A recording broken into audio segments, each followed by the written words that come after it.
Looks like Prophet Bushiri is not happy with how South Africa is taking the coming of Chris Brown, particularly with the fact that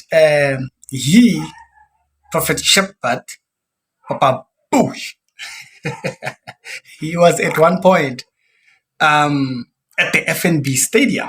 And so it's how it was reported that Bushiri is not happy with. Bushiri posted here concerning his audience versus Chris Brown's audience.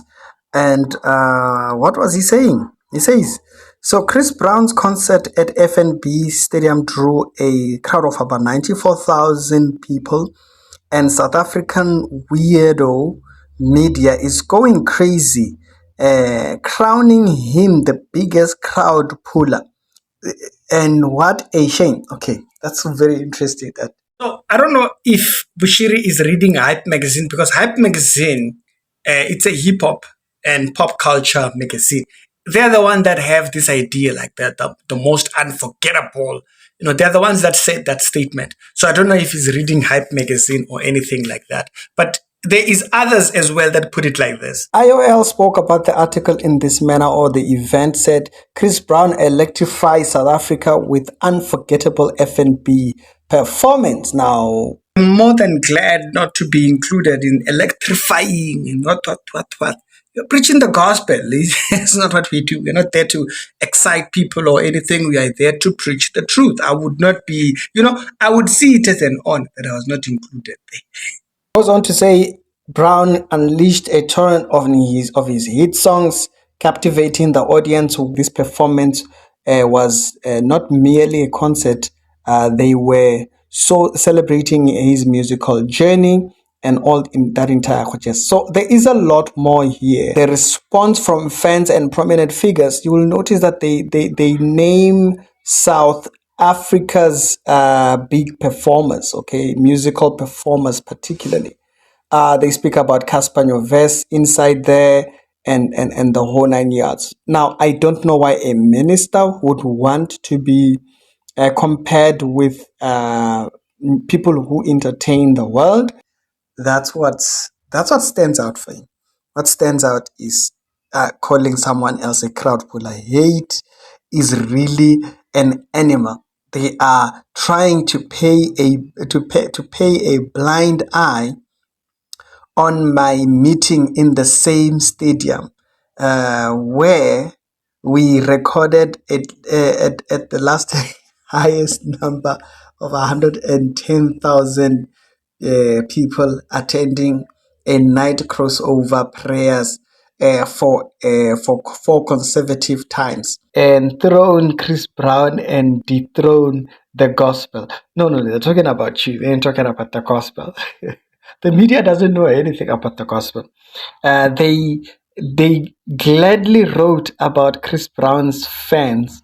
They were they were entertained, and my followers who attended my prayers, they were brainwashed. No, people said they were brainwashed when they went to the court claiming hands off. That's when they said people were thinking. Okay.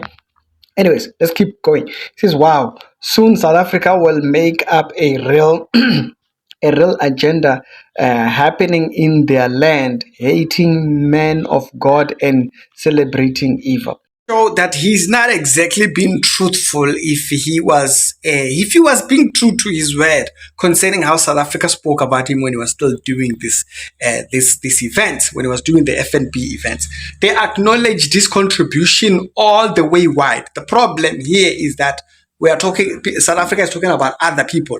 They are not talking about Papa Bush. I read from Times Live when they were speaking about or reporting about the event that particular year. They spoke about it very highly. I mean, like, if you read some of the quotations or some of the things that they are talking about here, okay, this year's crossover service, dubbed the Night of God's Open Hand, is set to replicate the attendance or that has characterized the event over the years. And the statement reads, they are literally quoting what you guys actually have said about it. They speak about how much people it draws in. Okay, this is Times Live. This is nothing to do with, hey, South Africa hates me.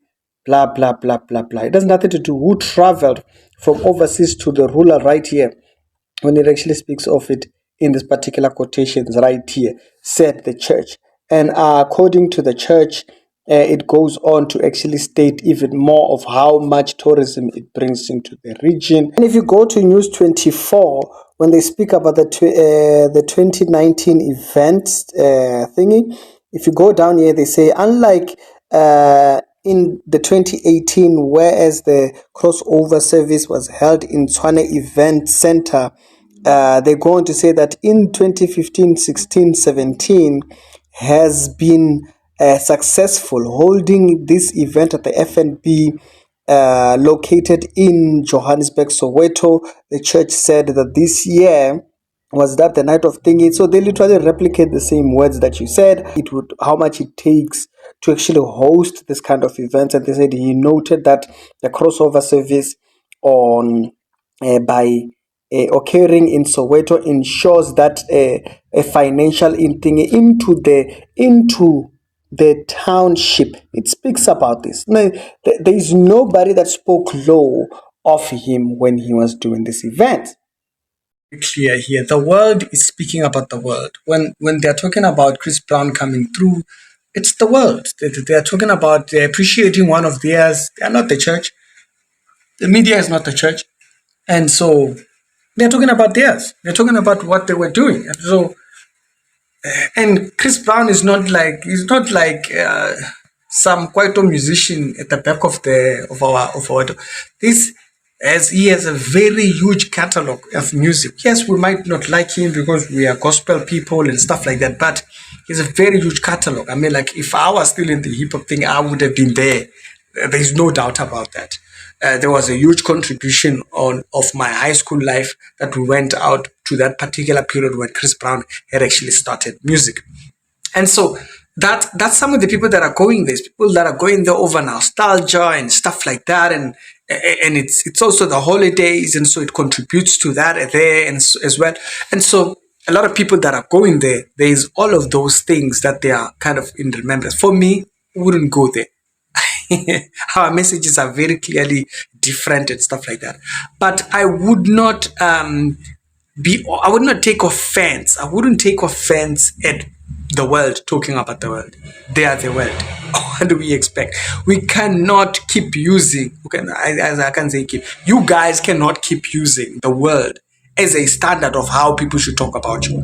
The world talks about the world the way they talk about the world.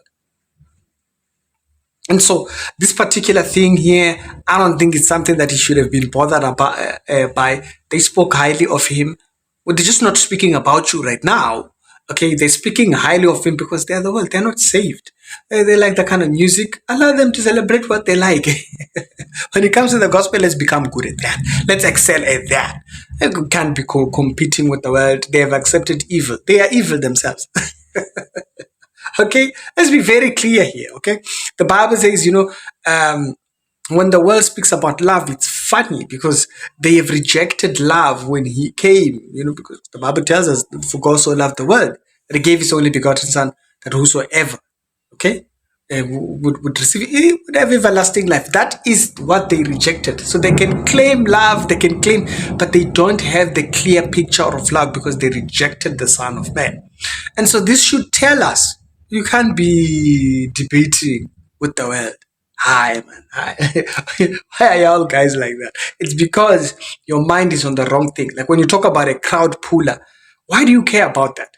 Why do you not care just being able to reach people, one person with the gospel? Because that's how the Bible says when one person is saved, heaven claps its hands.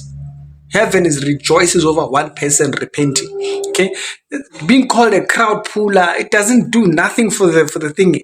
Try and reach the one person with the gospel, true gospel, not dodgy gimmicks or anything like that. And so, being a crowd puller should not even be something that worries you. But why does it worry you so much? I Papa sometimes.